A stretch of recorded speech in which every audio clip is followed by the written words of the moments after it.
In this video, I'm going to be showing you 4 easy, fun, and fast left-hand comping strategies that you can use to make your left hand sound better while your right hand improvises. Now, normally, our left hand is kind of just going crazy. We don't really know what it's doing. It's kind of just going wild. We don't have control over it. But with these 4 easy methods and strategies, you're going to be able to isolate them, practice them, and then integrate them with your right hand improvisation, thus making your improvisation sound that much better. My name is Brendan Lowe, creator and founder of Jazz Piano School. Don't forget to go to jazzpianoschool.com to check out all of the amazing free education we have there available. And if you are interested in taking some next steps with us, there is courses and a membership available there as well. With that being said, let's dive right in. All right, this is going to be fun, easy, and fast. And who doesn't like fun, easy, and fast, right? So the first texture I have for you is called the pad. And the pad is where I'm going to play a voicing on the downbeat of 1 and hold it for the entirety of the measure, okay? I'm just going to go through the chords here. I have all the things you are pulled up. I'm just picking a voicing. It can be any voicing you want, even as simple as just shells. You can just play your shells and hold them for the entirety of the measure. You can do inversions, right? Any voicings. They can be advanced voicings, right? 5-note voicings if you are an advanced player. Now, for the most part, if you're a beginner, you can use this on the downbeat of 1, or if you're a more advanced player, you can play on the upbeat of 1 or the downbeat of 2. You can switch your rhythm. But the premise behind this is that you hold it for the whole measure, okay? I'm going to demonstrate what it sounds like to use my left hand just without my right hand first, and then I'll put my right hand in. Here we go.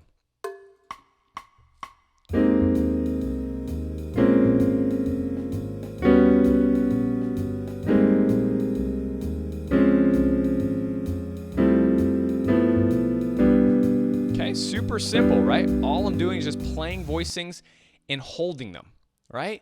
This is going to create a beautiful pad texture for my right hand to improvise over, okay? Here we go. Here's my right hand.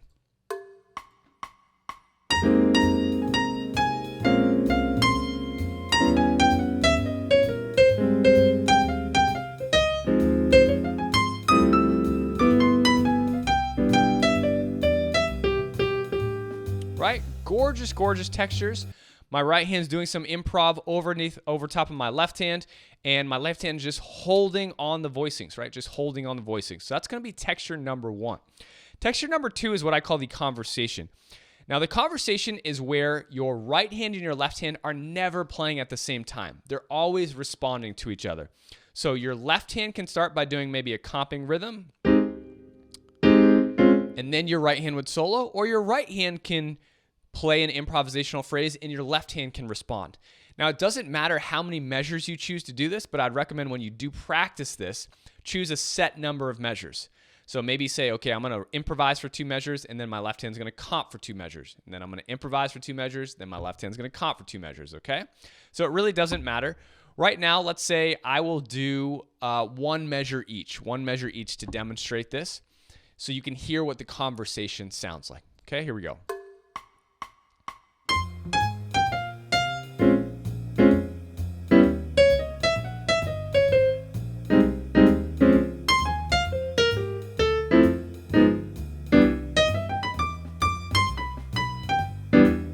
Okay, so again, super easy. You can do this as easy as you want, as little as you want, maybe just chord tones, maybe shells. But the point here for this particular texture is for your left hand, your right hand to have a conversation and go back and forth, okay? The next texture, texture number 3, is going to be the set rhythm, Now, this is where you pick a rhythm. I recommend not going over just 2 comps in a measure. So I'm going to pick a rhythm, and I'm going to choose 1 and 2 and. So 1 and 2 and. So 1 and 2 and 3, 4, 1 and 2 and 3, 4, 1 and 2 and 3, 4, 1 and 2 and. Now I'm going to keep this set rhythm going while my right hand solos over top of that. All right? It's very important in this step to isolate your left hand and practice this alone until it feels extremely comfortable doing this rhythm where you don't have to think about it, because essentially you want this on autopilot. Okay, so here's what this is going to sound like.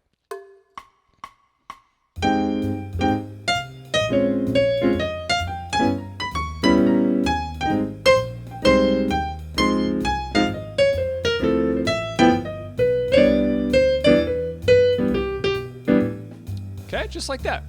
So my left hand was essentially doing 1 and 2, and I was switching up the durations between the hits. So sometimes I was doing short, short, or long, short, or short, long, right? So you can definitely do that for different types of textures, which is a really, really nice change to this particular method and strategy. Strategy number 3, the set rhythm, okay? Number 4 is going to be the doubled rhythm, Now, Bill Evans uses this a lot. A lot of people use this. It's a great texture. What's essentially happening is your right hand and your left hand are going to be locked rhythmically. So whatever I do in my right hand, I'm playing that amount of comps and rhythms with my left hand. All right? And it sounds really, really cool. It's very easy to do. You don't have to do it fancy or advanced, okay? I'll play very simply, very easy at first, okay? And then I will start to make it more advanced and show you what you can do out of this, okay? So here's a very simple version of this particular texture. Here we go.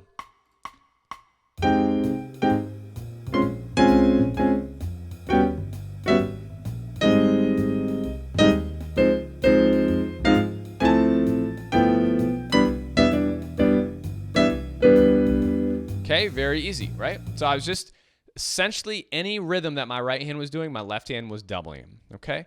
You can get very advanced with this. If your right hand's playing 8th note lines, your left hand has to double all the 8th notes, okay? So your left hand does have to kind of quickly do some comps, but it can sound really, really awesome. Check it out. Here we go.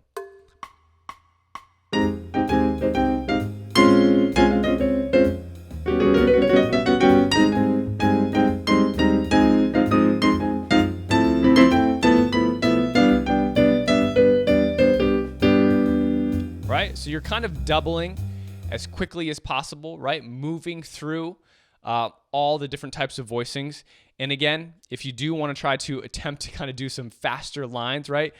Triplets, things like this, even 8th notes, right? I mean, and if you are brave enough to try some 16th notes at this tempo, 1 E into 2 E into, that's probably getting a little ridiculous. But again, if you're playing a ballad or a slower tempo, you can attempt to try that. But again, the whole kind of concept behind number 4 is going to be your hands locked rhythmically, and you can kind of start to do anything that you want. Okay? So again, just to recap, we have the pad.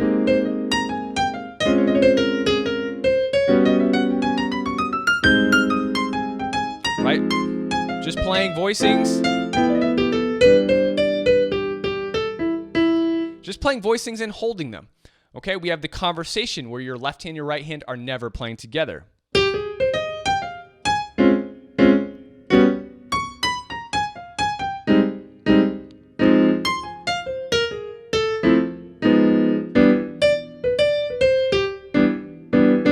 Okay, we have number 3 is going to be the set rhythm. Excuse me, the set rhythm. I was about to jump ahead to the next one, the set rhythm. So your left hand plays the same exact rhythm while your right hand solos.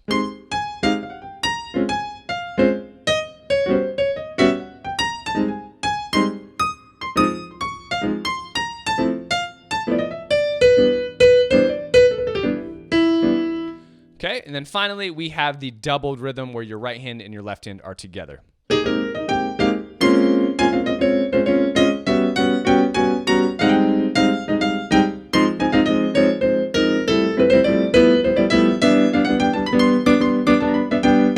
Okay, had a little fun with that one. But those are going to be the 4 textures you can easily use with your left hand while your right hand improvises, so you don't have to kind of think about what your left hand is doing or kind of have it just play random things on its own and kind of just let it go.